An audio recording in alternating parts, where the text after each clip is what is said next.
Du coup, j'aurais le café. Avec ta mère.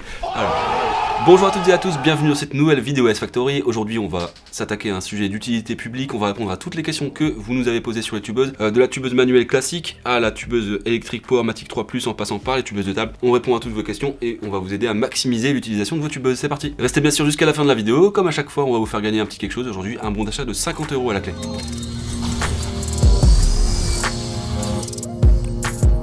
Avant toute chose, il faut savoir qu'une bonne utilisation de votre tubeuse passe par un bon entretien. En effet, à force de faire des tubes, elle va finir par s'encrasser avec les petites particules de tabac qui s'infiltrent partout et finissent par former des amas plus ou moins compacts dans le mécanisme.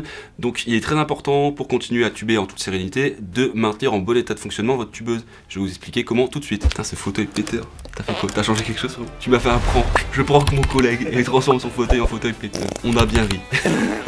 Si vous vous demandez comment on utilise une tubeuse classique ou une tubeuse électrique, on a fait un versus en vidéo, n'hésitez pas à aller le voir juste ici. C'est d'ailleurs une de nos meilleures vidéos. Ouais, elle est vraiment bien. Hein. Ouais, si les gens la regardent, c'est vraiment que c'est la quintessence de la vidéo. Wow. Top notch vidéo tubeuse. Il est très important d'entretenir votre tubeuse régulièrement. On vous demande pas de la démonter complètement et de passer chaque partie à la microfibre pour qu'elle soit nickel. Un simple coup de pinceau ou de brosse permettra de la maintenir en état de fonctionnement pendant de nombreux mois. Il faudra par contre passer un petit entretien un petit peu plus approfondi, passer une certaine période. Si vous n'avez pas eu de pinceau ou de brosse avec votre tubeuse, bah fallait en acheter une plus chère, hein, c'est pas drôle. En fait, vous pouvez utiliser très bien un pinceau que vous avez chez vous, un cure-dent pour décoller les amas de tabac qui se forment. Pour les utilisateurs de tubeuses comme la Powermatic 3+ ici ou une tubeuse de table, vous pouvez utiliser une bombe à air sec ou un souffleur pour retirer tous les résidus de tabac, ou la majorité en tout cas, qui se trouvent à l'intérieur des mécanismes. Ça va vous permettre de retarder au maximum le gros entretien, voire le remplacement de certaines pièces comme le ressort ou la vis sans fin. Si vous faites ça une fois par semaine pour les plus gros tubeurs ou une fois par mois pour les tubeurs modérés,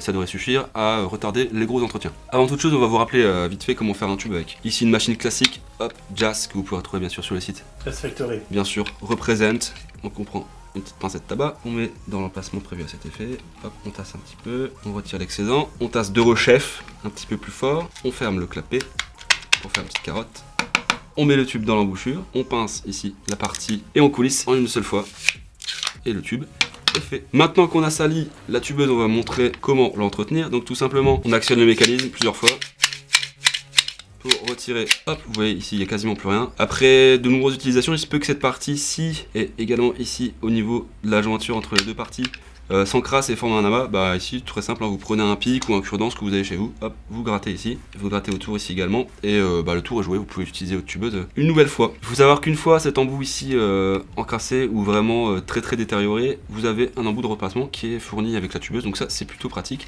et c'est le cas généralement avec toutes les tubeuses, donc ici avec Jazz, la Stephenson également, mais aussi avec les tubeuses Banco, JZ, etc. Vous aurez toujours un embout qui vous permettra de prolonger l'utilisation de votre tubeuse. On va passer maintenant à la tubeuse de table. On peut voir d'ailleurs qu'il y a également ici les éléments de remplacement, donc le ressort, on va trouver à l'intérieur, on va voir ça tout à l'heure. Et ici, le petit taquet qui permet le maintien du tube ici, qui peut également être amené à se détériorer au fil du temps, donc c'est plutôt appréciable de les avoir dans la boîte. Je mets le tabac dans l'emplacement prévu à cet effet. Hop, je tasse, j'en ai partout, c'est pas grave, on va nettoyer après. Je prends un tube que je place dans l'emplacement prévu à cet effet également, et j'actionne le levier qui a pour effet de plaquer le petit taquet ici contre le tube pour le bloquer.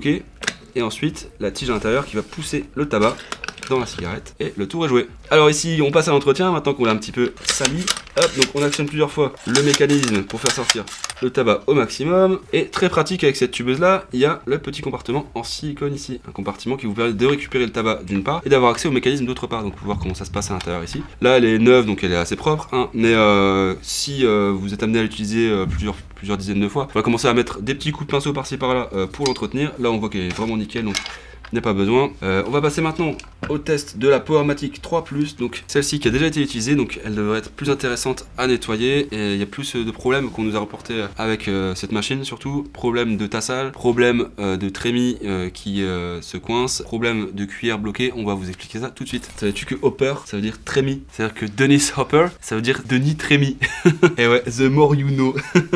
Ça c'est incroyable comme information. Est-ce que t'es pas content d'avoir levé ton petit cul ce matin? On n'est pas mieux quand télétravail, franchement. Ça, c'est la Rolls-Royce de la tubeuse. Et c'est la Rolls-Royce des problèmes. Les problèmes, elle cause beaucoup de soucis. Donc on voit ici pareil le même système que la tubeuse de table. Donc un petit taquet en caoutchouc qui va bloquer le tube une fois le mécanisme actionné. On place le tube, là j'ai mis un petit peu de tabac dans la trémie, comme Dennis Hopper. Il doit y avoir un viewer qui connaît. Non, bref, je dis pas que vous n'êtes pas culturé, hein, mais... Dites-nous en commentaire si vous connaissez Dennis Trémy du coup. Dennis Trémy, exactement. Alors du coup j'ai mis le tube dans l'emplacement, le tabac dans la trémie. Je sélectionne ici entre les 3 modes, donc King Plus et 100S. Pour ceux qui tubent des 100S, ça existe, hein. Il y en a. Personne n'est parfait, j'ai envie de dire. On actionne ensuite la machine en appuyant sur Start tout simplement. Le mécanisme se met en route. Ah ouais, mais en fait ça va pas marcher du tout parce qu'il y a un problème de hopper en fait. Donc on s'aperçoit que la machine est bloquée parce que le tabac a fait un bourrage en fait dans la trémie. Donc tout simplement pour éviter ce problème, on ouvre le capot, on appuie sur le bouton Start et la machine va opérer un cycle de débourrage toute seule. Hop. Donc on a l'excédent du tabac qui est sorti, il nous reste plus qu'à prendre le petit pic. Donc avec le pic on va mélanger un petit peu tout ça pour fluidifier notre tabac et décompacter le tout. J'ai procédé au débourrage, on va pouvoir maintenant constater que le problème est résolu et refaire un tube à cigarette. Hop, ça marche tout de suite. Problème est résolu, parfaitement tassé encore une fois. Je vous répète, la qualité du tabac peut fortement altérer le fonctionnement de la machine et également la façon dont vous le mettez dedans. Il n'est absolument pas nécessaire de le tasser, vous le placez juste comme ça, en essayant de l'aérer au maximum au moment où vous le placez dans la trémie. De toute façon, c'est la machine qui va se charger elle-même de tasser le tabac pour faire des petites carottes de tabac pour mettre dans le tube. Ne tassez pas votre tabac, ça évitera beaucoup de problèmes. Et puis ça nous éviterait aussi de passer un temps fou, hein, vous savez, à vouloir réparer les problèmes des autres, des uns et des autres. On a d'autres chats à fouetter, non? Toi t'as une tête en envoyer ta tubeuse, on rien savait, Nicolas. Après, tu te demandes ce qu'ils font des fois avec leur tubeuse, genre. Ils l'utilisent pour faire un bowling ou je sais rien. Et on fait un molki, ah bah j'ai pas de balle, bah vas-y, on jette ta tubeuse, ah bah allez. Bref, regarde pas ce que font les gens avec leur tubeuse, je veux pas savoir. Bah ils sont frère. Dans certains cas les plus extrêmes, le message jam peut apparaître sur votre écran. Il s'agit en fait d'un problème de tassage là extrême, c'est-à-dire qu'il y a vraiment beaucoup de tabac qui est tassé au fond de la trémie. Dans ce cas là, rien de plus simple, la Powermatic a tout prévu. On ouvre le capot, on appuie sur Start 2 fois, une fois pour faire sortir la cuillère. Une deuxième fois pour la laisser bloquer à l'extérieur, qui donne accès au fond de la trémie en fait. Donc on va maintenant pouvoir décrasser tout ça avec notre pic. On retire tout l'excédent de tabac, les bouchons éventuels, les amas agglutinés. On a même accès du coup à la cuillère, ce qui permet de passer un petit coup de brosse dessus pour retirer les excédents de tabac et de vérifier aussi s'il n'y a pas d'amas de tabac en dessous. Bon là c'est bon. Une fois que c'est fait, on rappuie sur le bouton Start et la machine est prête à l'emploi.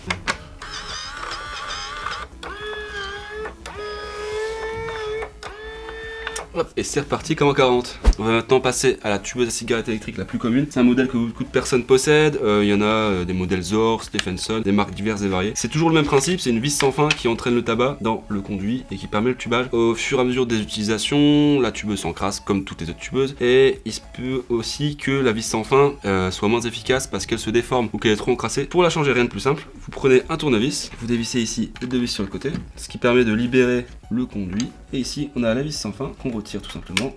Hop, on en prend une nouvelle et on la place dans la tige. Hop, et ensuite on n'a plus qu'à la clipser dans le mécanisme. Et le tour est joué, on n'a plus qu'à remettre le conduit par lequel passe le tabac. On met les deux vis, un petit coup de tournevis pour s'assurer que ça tient bien. Et vous avez une machine à tuber comme neuve. C'est maintenant l'heure du jeu concours. Pour tenter de remporter un bon d'achat de 50 € sur S-Factory, likez la vidéo, abonnez-vous, mettez un commentaire sous la vidéo. On choisira parmi tous les commentaires un gagnant qu'on annoncera sous la vidéo une semaine après sa publication, mais également sur notre compte Instagram S-Factory France. Quant à moi, je vous dis à très bientôt pour de nouvelles vidéos S-Factory. C'était incroyable cette vidéo. Voilà. Tant de questions qui ont trouvé leur réponse. Et ça aussi, on peut être content. Bah j'espère.